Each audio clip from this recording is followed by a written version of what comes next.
I'm Jessica Salerno, Senior Content Manager at OSCPA, and today I'm joined by Lori Kaiser, CPA, CEO, and founder of Kaiser Consulting.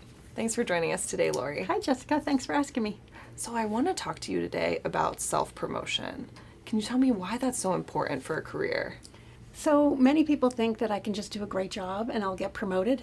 But what really happens is if other people don't know about what you did, it's like the accomplishment didn't happen. So it's really important to have those accomplishments and then be able to talk about them comfortably. And how does that play in for women specifically? Women are very uncomfortable about talking about their accomplishments, more so than men in general. They don't want to claim their accomplishments. They don't want to be seen to be braggart. But I maintain everybody needs to talk about their accomplishments so that people know what you're good at and where's what we call your highest and best use. Where should you be focusing your time? Mm-hmm. And do you think that this is something that's become a more popular topic in recent years, that it's okay to talk about your successes and the things that you're doing well? I think the whole advent of social media has made people more comfortable doing it electronically, right. On all the social media platforms. And that's a great place to start, but I also think you have to get good at talking about yourself in person, talking about yourself at work, networking. Having a good brand is all about all of those things together. That actually leads into another question I wanted to ask you, which how does that tie into building your brand? What does that mean? So I always talk to people that your brand is what you're really good at, the things that you can accomplish well, but it's also about your morals and values and things that are really important to you. And so having a personal brand is understanding what that brand is and then being able to promote that so that the opportunities that are going to be great for you and help you get to the next level come your way. What would be the key elements of how that could impact your career? So I always talk to people about getting to the next level. And so getting to the next level might be different for each person. Right. It might be getting a promotion at your current job. It might be changing industries. It might be figuring out how to do something totally different, start your own business. So whatever that next level is for somebody, there's a few key elements. One of the key elements is sort of deciding what your brand is.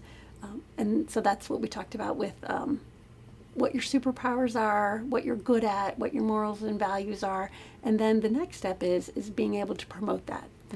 And so being able to promote that is through your social media, through speaking engagements, through becoming an expert, through blogs. You really have to decide how much you want to put yourself out there and then just figure out how to get it done. Right, like how much you're comfortable with. Exactly.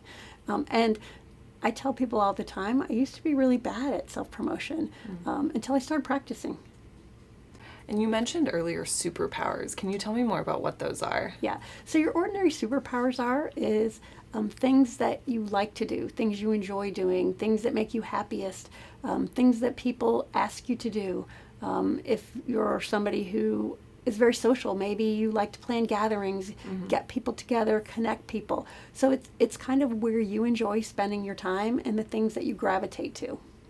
And when you talk about practicing, what does that look like for how to practice promoting yourself? So for me, practicing meant being able to do my elevator speech and talk about my accomplishments and have those just roll right off my tongue. And that wasn't very easy for me in the beginning. I actually wrote little flashcards, note cards, and I kept them in the cup holder of my car. And when I would come to a stoplight, I would pull them out. What that helped me do is it helped me develop things that I could work into conversations, sentences or a couple sentences linked together. And if I practiced them, I wouldn't stumble on them. I wouldn't feel uncomfortable weaving them into a conversation. Right. I think that's helpful because a lot of people who are maybe uncomfortable with talking about the things they've done well think that it's just not part of their personality, that they would never be able to be that person who could talk about their successes. But that's not true if you know how to practice and do it the right way. Right. I found for me, writing them out helped me find that middle ground between not talking at all and bragging, right? It was writing them out in a way that was comfortable for me and in that middle ground. And then I could also, if I specifically talked about facts and actual events or things I did, that made it a little easier for me. And when people talk to you about maybe feeling uncomfortable with self-promotion, what advice do you offer them? I usually say you kind of have to fake it in the beginning. Right. First of all, the practice that we talked about, and then you just kind of have to fake it. And when you're putting yourself out there, I have to tell myself, what's the worst thing that can happen, right? The worst thing that can happen is somebody's not interested in having a conversation or engaging, and so you go to the next person, right? Not everybody is your audience. Right, which I think you need to let some of that stuff kind of roll off your back and Right. keep moving forward. It's not personal. Right. Right? Maybe they're just not in your field or not interested or having a bad day. So go to the next person. And again, going back to women, do you think women struggle with this more than men?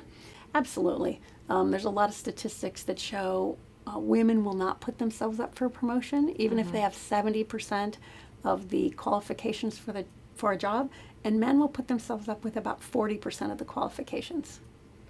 And that can be difficult too, because sometimes you hear that women who will be more bold in their successes, that kind of thing, are kind of looked at as off-putting. Yeah.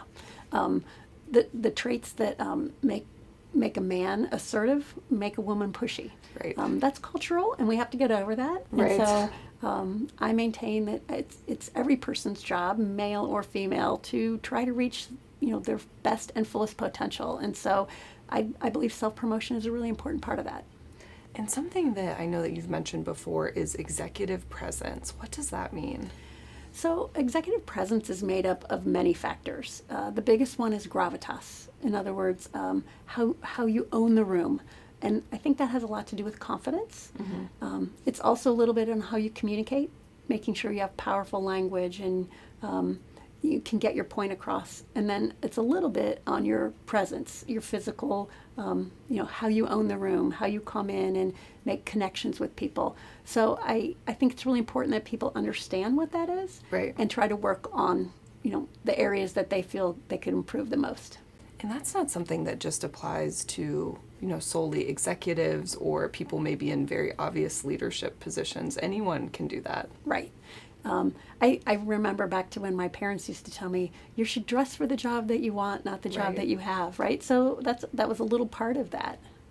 And if anyone watching today would like some tips on how to get started at self-promoting executive presence, what would you offer them?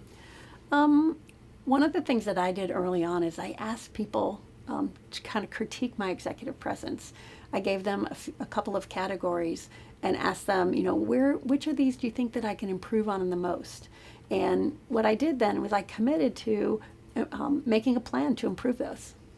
Great. Well, thank you for joining us today, Lori. No problem. Thank you.